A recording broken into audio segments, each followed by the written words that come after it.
method or technique that's out there. There's other ways that there's effective dawah going on, sorry. So you've got things like, for example, self-reflection. Somebody might look at their human body, right?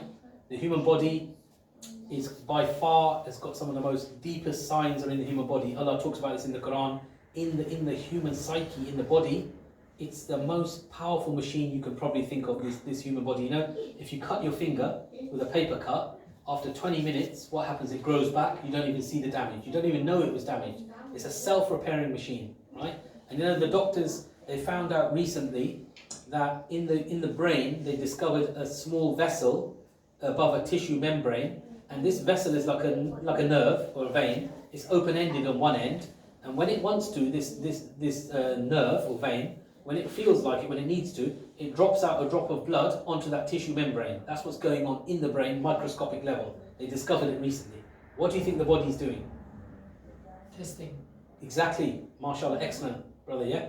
The body is doing a blood test on itself, is what the conclusion they came to. So we think we have to go to the doctor, injection, blood comes out, testing equipment, and we've got this traditional process. They believe the body is checking out its own levels and balances and doing a blood test when it needs to. To that level is what the science has sort of discovered, right? But the point I'm trying to say is, self-reflection is very powerful. People discover things from the signs. See, Allah has given signs everywhere. The sun and the moon, the stars, the human body, the oceans, the water cycle, all these are signs of the Creator, right? Because He created it all. So observing Muslims is another way of effective dawah. So Go-Rap is in there as one. Observing Muslims is another way. So observing Muslims would be like the example I gave of the lady with the headscarf. She picks up the glass broken bottle, puts it in the bin in the high street in a busy place. She goes out of her way to remove the danger and get rid of it, right? So this would be an observation. So know that it's not the only method. Go-Rap is not the only method. Use it as a map, not a rigid structure. You might use G one day and O. You might not even get to R, but you give effective dawah. Remember, you're just giving the message of Islam. You're not trying to convert the masses. Allah is the one that guides, right? You just give the message, and it's for the people to do what they want to do with it. Whether they want to contemplate or reject or think further, that rests with them. That's their personal business, right? Understand the steps rather than memorizing the words. Make it your own. Apply your personality and knowledge. Remember I explained earlier, we've got lots of knowledge here in this room about Islam. We just need to share it with the non-Muslims. We know loads of things, right? And practice makes better. That's quite obvious. Practice makes perfect, right? So, the beginning part is called the initiation, right? Initiation is the bridge between interaction and dawah. It's the bridge, right? The initiation. And there's two types. I kind of covered them earlier in the day. I mentioned about active and passive, right? So active is what we're going to be doing at 3 o'clock. We're going to go out into the high streets. We're going to actively give out some cards and flyers. So there's some literature and material to explain Islam to non-Muslims so they get an understanding. Okay, the Muslims are about this, right? That's active dawah. Passive is what I gave the example of earlier. The guy is fasting at his workplace. He doesn't eat lunch with the guys. They get curious and then they probe him. They ask him, why are you not eating? What's going on? And then you say, oh, it's Ramadan or Muslim. We fast and blah, blah, blah. And that's the passive. And from my sort of snapshot experience view of the world of dawah, if you like, over the last 10 years, is the passive one is the common one, or more common amongst a lot of Muslims. We're sort of a bit quiet, I would argue. Not everyone, and not in every case, and not in every instance, but a lot of Muslims are a little bit quiet, and it's a little bit sort of selfish as well. You could sort of say, to a certain degree, they might just go to a workplace, and then they do their work, and then they come home, and then they do their prayers, and they give money in charity, and they go to work, and they come home, and they keep Islam behind closed doors, if that makes sense. They don't want to cause any friction. I mean, maybe you can't discuss Islam at work. Maybe there's some political drive at work, or you can't talk about religion, or it's not appropriate, or whatever. Fair enough, it's understood. But there's other ways. This country gives Muslims a lot of freedom. It gives people a lot of freedom, right? That's one thing you have to say about the country. You go to some Muslim lands, and if you try to do dawah, or even go to a mosque, then you might be put in jail even, right? Because the rules and regulations, the rulerships, or whatever, well, the systems there are different, let's put it that way. And here there's more chance of freedom. They don't bar people from practicing their religion, per se. So we should, within the bounds of the laws and the regulations, we should use what's to our disposal to do dawah where we can, basically, right? So, Passive initiation, it works rather like this, and this is the key concept I want you to understand when you go out there and you're giving dawah. You must be clear, you must understand that answering every question directly is not what we're trying to do.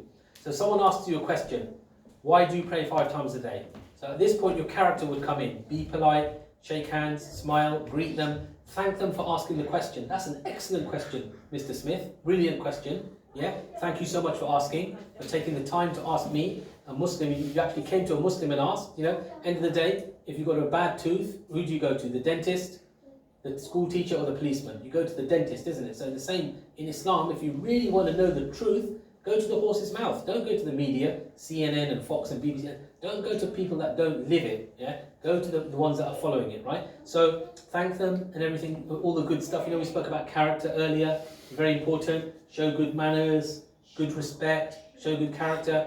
And then you give an answer which is as follows. You say, in order to understand why we do this, pray 5 times a day, don't drink alcohol, whatever the question is, I need to go through a few key principles about our faith. Or, put it another way, in order to understand the answer to the question, I need to explain to you the foundations of Islam.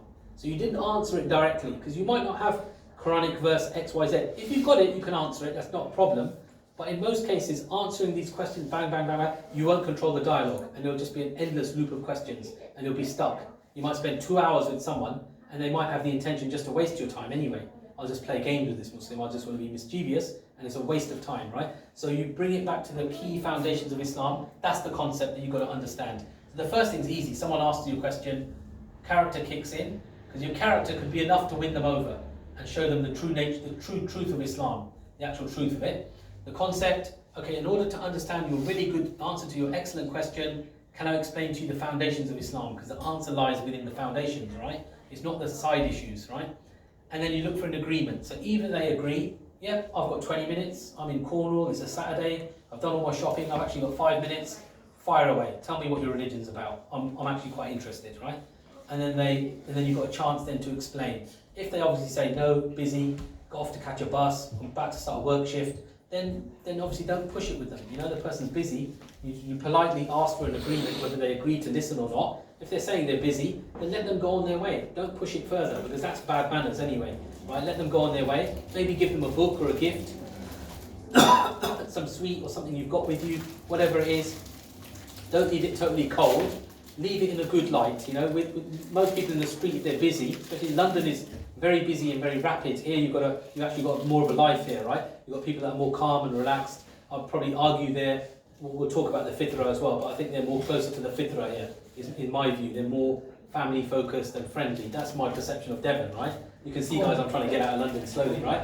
But Cornwall, yeah, right. So they're nice people here. So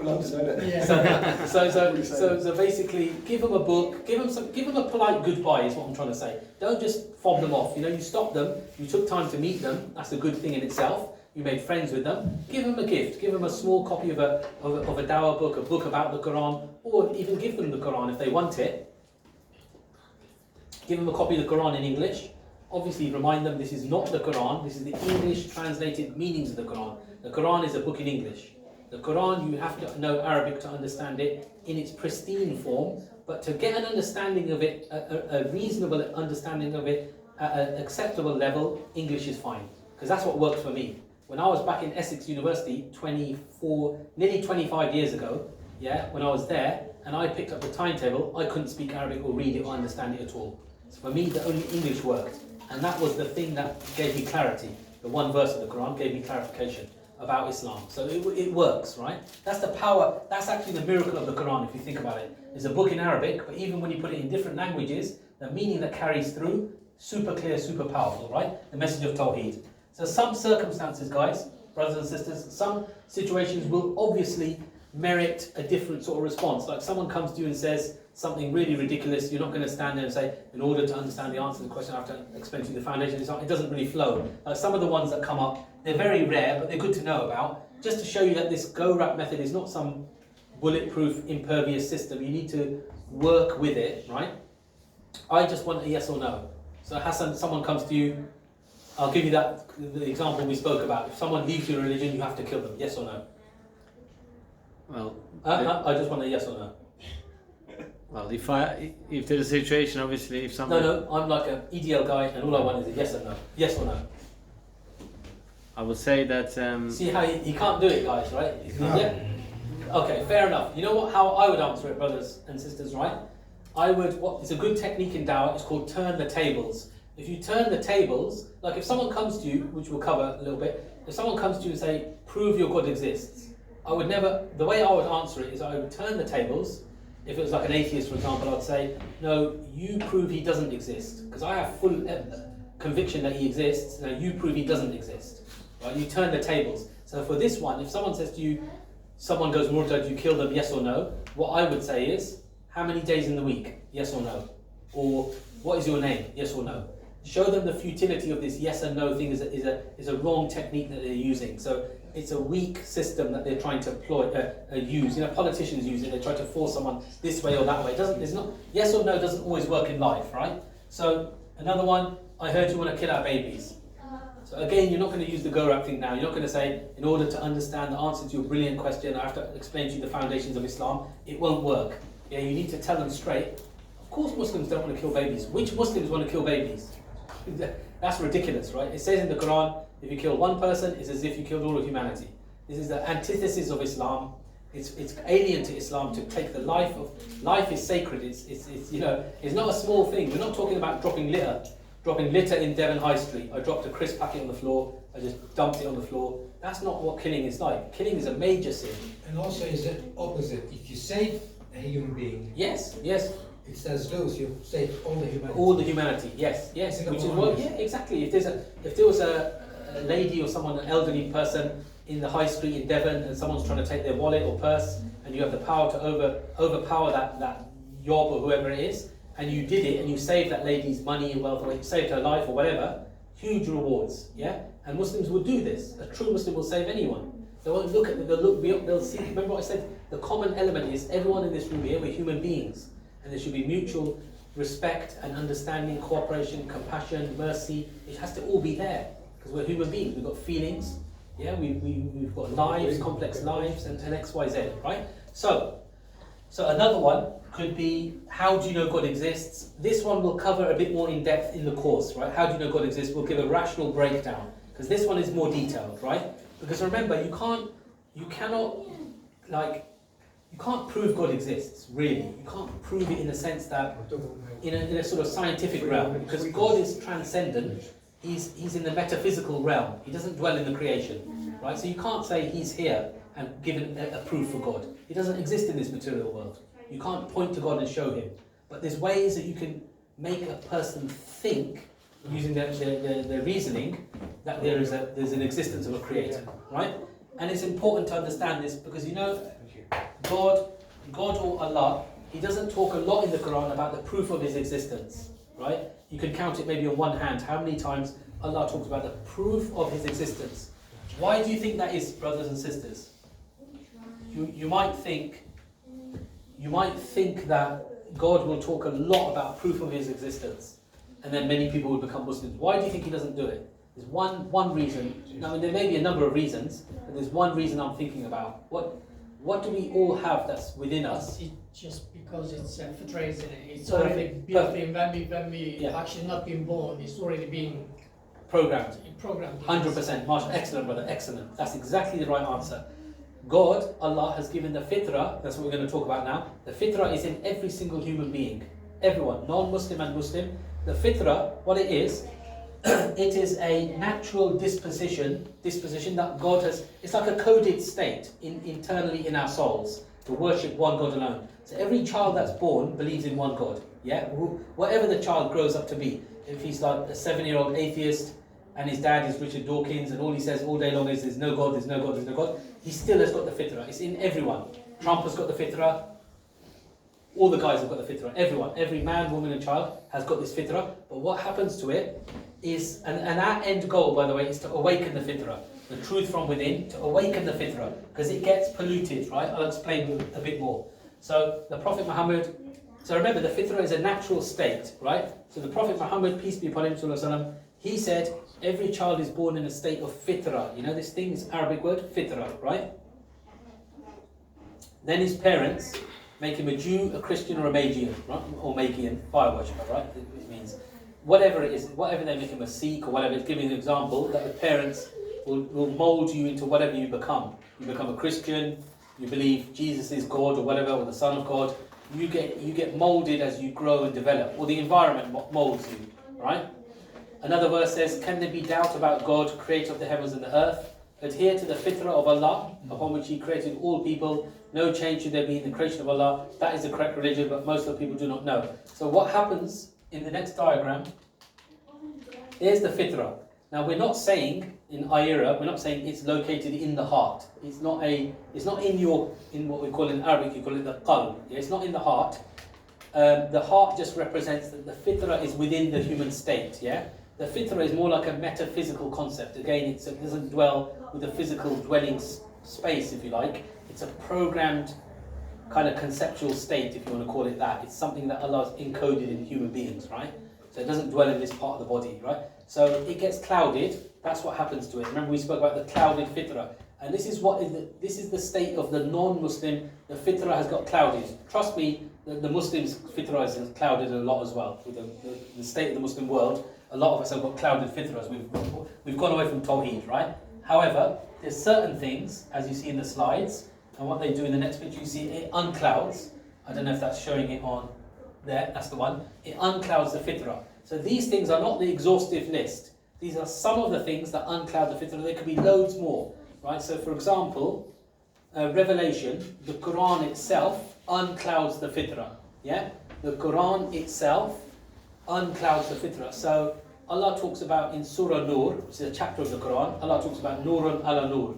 The first Nur that Allah talks about is the Wahi, the revelation, the Quran, and it unclouds. The second Nur is the fitrah. So when the Quran impacts with the fitrah, the Quran impacts with this natural disposition state, the fitrah, it unclouds it, it unpollutes it, right? There's an example of that. There was a non-Muslim gentleman, and he was on the YouTube channel somewhere, an interview, and he confessed something on camera. He said, I've got a video box at home, what do you call it, like a sky box, right? And I watch on there all the channels that you can get on the sky box, you know, sports, drama, whatever, right? He watches everything. But he said, whenever I want to feel a feeling of peace in my life, in my heart, I go to a particular channel and I get this peace from nothing else in my life. And it was the Quran channel that he was putting on. And he gave his full interview, and he admitted it. He's a British guy, he admitted it, that the sound, the audible sound of the Quran, try listening to it sometime, just listen to it with an open heart and you'll feel a feeling that you don't get from any other music or poetry or anything. It's a unique sound, yeah? And we believe it to be a miracle, of course, the Quran, right? We believe it to be God's speech, actually, right? So, the revelation, the Quran itself, again, bring it in your dawah as much as you can, wherever you can. Recite Quran, tell someone Surah Ikhlas, have it in a written form, whatever form it comes in, have the Quran in your dawah. It's the key thing that explains and invites people to Islam in a very clear way, because it's direct. It's almost like a direct connection to Allah, right? Again, my story, when I read the verse of the Quran in English, it had an impact, right? So experiences, they could be good or bad. Somebody has a car crash or loses a family member, something good happens. Someone gets a job promotion, gets into a super management position, is doing super well, they have a super number of holidays and a super good family, all the kids they wanted, everything's going a good streak of good events or good experiences. Then they begin to ask questions. Who's giving me all these things? Why is it me? Why isn't it George or whoever, my colleague at work? Why isn't he getting the promotions and everything, right? Who's giving it? Is there a God? Where did it come from? Who do I thank? These are the existential questions that the non-Muslim will begin to ask when good experiences happen, or even bad experiences, like the car crash that I mentioned, yeah? I, for example, lost 3 of my best friends in a car tragedy, in a car crash, yeah? Who caused it? Where have they gone? Is there a next life? Why was it them? Why wasn't I in the car? Is there a God? Yeah? All these deeper questions, people begin to ask them when there's certain bad things happen in their lives, right? So experiences uncloud the fitrah. Very simple, right? It makes a person more in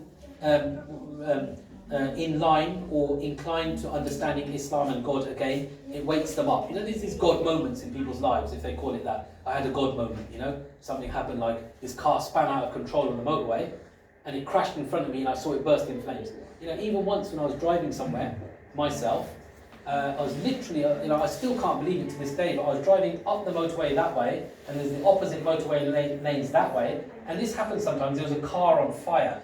This car was parked, and it was all a ball of flames, yeah? But when I drove past, all my windows were shut, it was like winter or whatever it was. As I drove past in this side of the motorway, I could feel the heat from that ball of flames coming through my window, and I could feel it on my face, even though it was like far, far away. And it wasn't a big fire, it was just like the engine, the car just had, it wasn't a big ball of flames, it was like the engine was on fire, and there was a bit of smoke, and it was like a heat source. But I just realised that the devastation of heat, yeah, the power of fire is how strong it was. It shocked me out, it actually scared me. I was like, the two brothers that were with me, I said it to them straight away, I said, I can feel the heat on my face from here. They were like, no way. Right, so reflection and introspection. Reflection, we kind of, we sort of touched on. That's things like, the things that are out there. So the sun and the moon, the stars. Remember, every star is a sun. And the sun is what? What is the sun, guys? The sun is a giant nuclear fusion reactor, a ball of energy. Huge mass, very heavy volume, mass, right? If you bring it closer to the earth, we'll all melt. If you take the sun, the sun, if you take it further away from the earth, we'll all freeze over, we'll all die. It's in perfect balance. That's another argument for God, the design argument. Everything's in perfect order. Yeah, Planck's constant, gravity, strong nuclear, weak nuclear, all these forces and things. There is such a precision. If you look at the mathematics, it's mind-boggling. And then you come to the realization, this bottle, for example, what are some of the features of the bottle? Give me some of the design features. What can you see? Yes?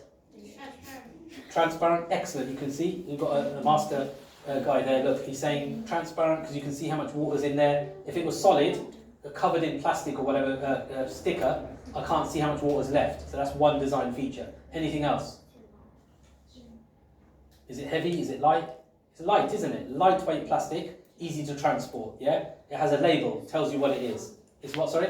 The shape. The shape of it. Look, you can grip it easily. It's got a flat base. I can put it on the table. What do all these designed features indicate? Designer. Precisely, right? So that's what we're talking about. The design argument is that everything in the universe is designed. Scientists have now come to the conclusion, they're saying, if the Big Bang was 10 to the power of minus some minute figure, mind-bogglingly small mathematics, if it was slightly delayed by that much time, that much time, the universe wouldn't have been created. Again, this indicates an uncreated creator. We'll cover this in a little while. So, reflection, you reflect upon these signs of Allah. Allah talks about in the Quran, the sun and the moon are signs for those that believe. That same, that ball of energy that I speak about, the sun, the nuclear fusion reactor, if you take one pinhead-sized amount of the sun and you put it on the earth, it will obliterate everything within a 90-mile radius. Because of the nuclear fusion is much more energy than fission. Fission is where you split the atom. Fusion is the joining. It gives out megatons of energy. Nothing like these nuclear bombs that they made where they split the atom, right? So, and at the same time, that nuclear fusion reactor, the sun, if you're looking on a beautiful day in Cornwall, you look forward, you see this sunset, you see an excellent, brilliant sunny day in Cornwall, and you look up at the colours, the orange and the red and the yellows, it takes your breath away. You're like, there must be a God. So people say this, they go stargazing, and they look at the sun and the moon, they look at the nature and beauty, and they're like, look at the majesty. You can't even paint a picture like that. It's breathtaking. There must be a God. People actually confess, as they say. So the fitra is getting unclouded. Introspection is what we spoke about, the human body, that a self-repairing machine.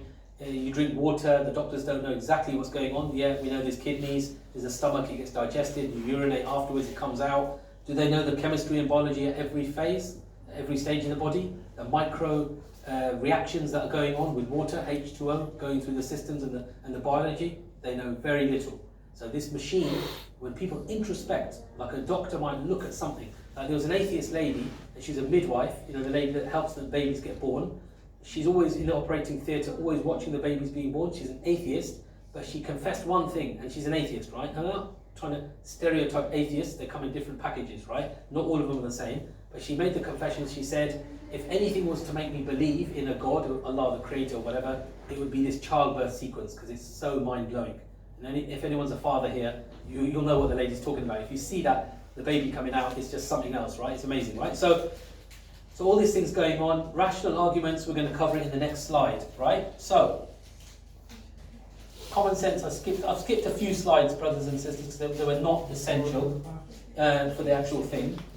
So, okay, let's move on to the God's existence, right? So you can initiate something with someone in a conversation. Look, do you believe in a creator? This is you being actively initiating now. Okay, it's in your notes. You can say to someone, do you believe in a creator, sir? You know, you're having a conversation in the street Dawah or an exhibition or whatever. Or do you believe in God? Do you think there's a God? You can just ask them directly.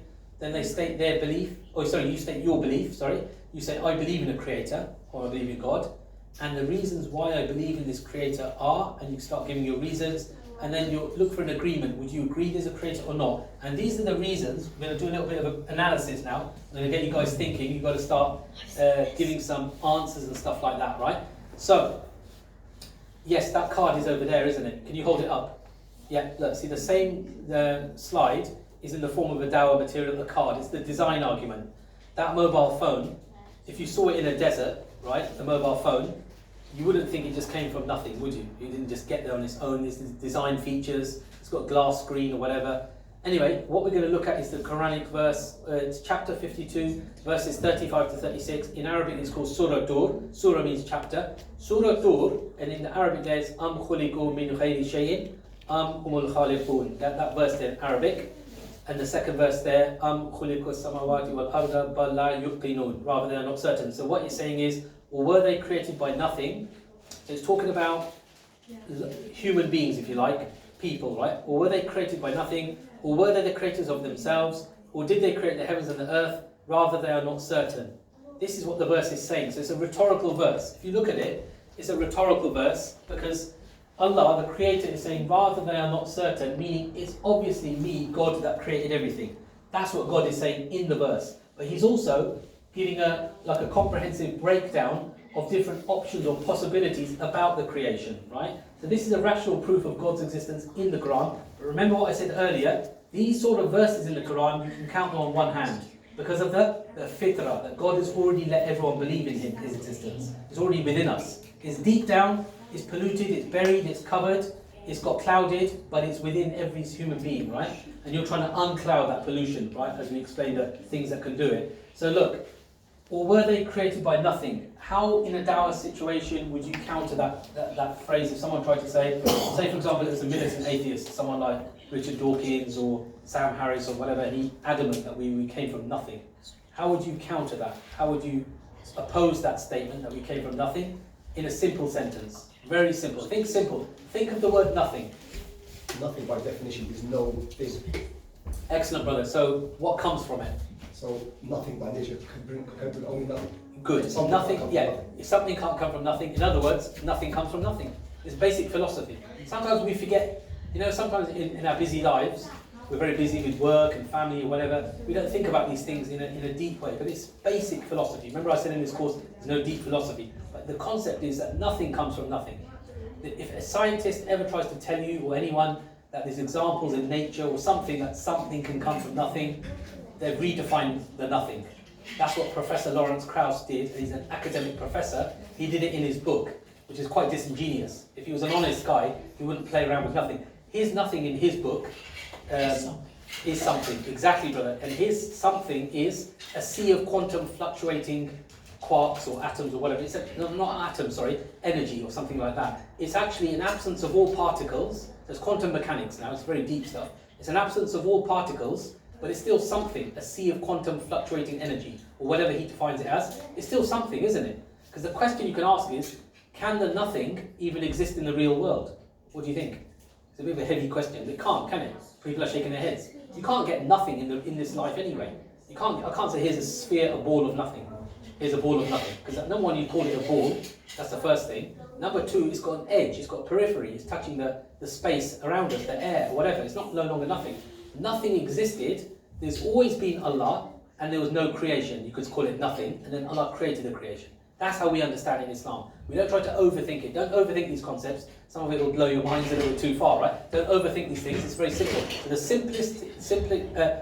simplistic argument is that we're saying is nothing comes from nothing, right? Or were they the creators of themselves? Could this bottle create itself? What do you think, Soba? Okay, why? Give me a structured, logical sentence. Why?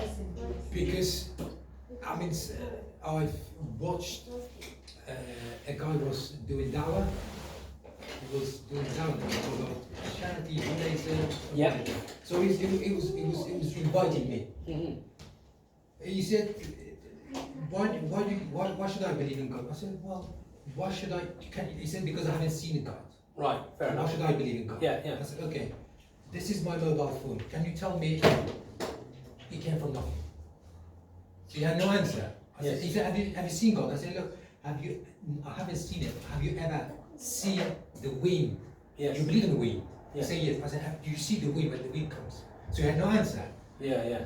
So nothing, and it means you can't give an explanation for nothing. Yeah. So nothing Yeah. is nothing there. There's nothing there. There's nothing there. So with this bottle, guys, you're right. So yeah, it's you know what it is. It's a what you call a logical fallacy. To say that this bottle created itself, right? It would have to be in existence and not in existence at the same time instance. That's the fallacy. That's the logical fallacy. Because some scientists have tried to, over the years, with some scientific priming possibly or whatever's been going on, creeping into the systems, whatever, a bit like the Darwinism model of evolution that's very set and programmed into people that, you know, we came from apes or monkeys, so there's just theories, right? The thing that's crept in is that there's certain plants in nature that indicate self-replication. So there's these plants and they replicate themselves. There's no pollination or whatever, but the plant is still there in the first place. Self-creation is impossible. It's like your mother giving birth to yourself. It's an impossibility, yeah? This bottle cannot create itself. It's called a logical paradox or fallacy. Logical fallacy, right? A paradox. So number 2 is written out, the one that Allah's talking about, or whether the creators of themselves, it's finished. It's put to bed, yeah? It's not a possibility. So nothing comes from nothing. Self-creation is not possible, cannot be in existence and not in existence at the same time instance. Or did they create the heavens and the earth? This one's a little bit more thinking involved. So let's say there were super clever aliens. You know these space Martians? They're so clever, guys. They can travel the universe in light years. Sorry, they can travel light years in a few seconds or whatever. They've got super technology, super transport.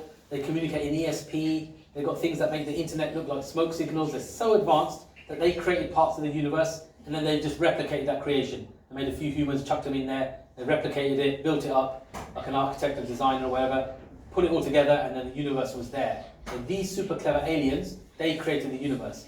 What is the next question you can ask about the aliens? Who created them? Brilliant, Rob. Excellent. Who created the aliens? Right, so now you've got the aliens there that made the universe. Who created the aliens that created the aliens? Right? Then you can ask it again. Who created the aliens that created the aliens that created the aliens? And so on and so forth, right? What you get is the problem of the infinite regress. Infinite regress, what does that mean? A bit complicated philosophy now, but it just simply means, it's like this, guys. If there was lots of brothers in the room, loads of brothers, say there was an infinite number. Say Rob wants to go out of the building to go and move his car. Say he's parked in the imam's spot, something like that, right? And the imam's pulling up for the prayers. It's going to be embarrassing. He knows it's nearly time for the prayer. Rob has to go out and move his car. So Rob has to ask permission from our brother here. I want to go and move my car. So the brother here has to ask permission from Subha.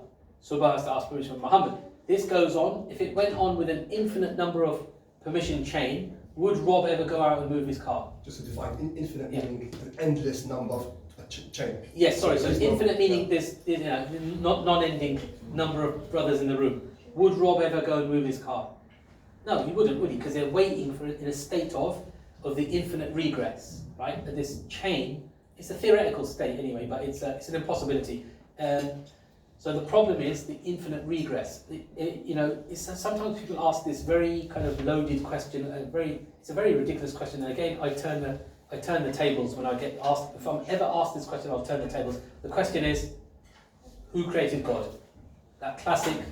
It's not even a question to ask, guys. It's very nonsensical. It's not a question you can ask. I'll tell you why. Because what you're saying is, who created the uncreated creator? That's the definition of God in Islam, is the uncreated creator. So who created and uncreated, they negate each other, they cancel each other out, is zero. It's like asking nothing. So what I do if someone asks that question, I'll say to them, where in your house, sir, is the square circle?